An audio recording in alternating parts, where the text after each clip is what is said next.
Ну а под конец выпуска мы все же расскажем о другой пятничной важной новости. Американские знаменитости посходили с ума от благотворительности. Они обливают себя ледяной водой, чтобы помочь больным редкой болезнью. Во флешмобе уже приняли участие создатель Фейсбука Марк Цукерберг, певец Джастин Тимберлейк, телеведущие Марта Стюарт и Джимми Фэллон, члены семьи Кеннеди, губернатор Нью-Джерси Крис Кристи, на очереди Барак Обама и Билл Гейтс.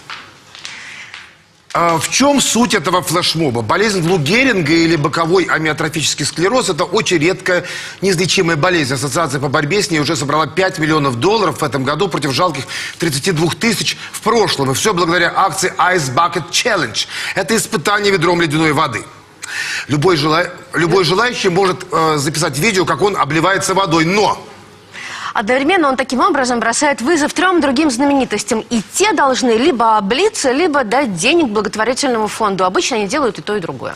Интересно, обольется ли президент Обама, которому бросила вызов 89-летняя Этель Кеннеди, и Билл Гейтс, имя которого назвал Марк Цукерберг. Кстати, дома его вы видели, он гораздо скромнее, чем у братьев Ротенбергов.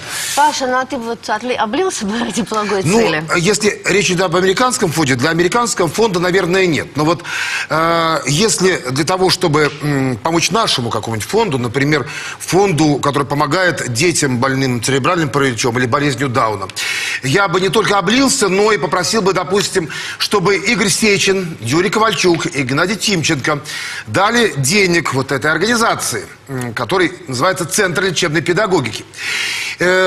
Возможно, с обливанием водой, возможно, без. Лучше, конечно, чтобы это было и то, и другое. Поэтому мое ведро уже готово. Ну, отличная мысль. Я тоже присоединяюсь.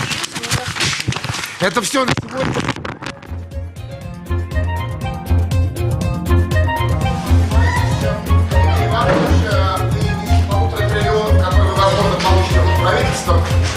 Направьте часть денег нашим благотворительным фондам. И, конечно, обливайтесь холодной водой в Карском море, где вы недавно.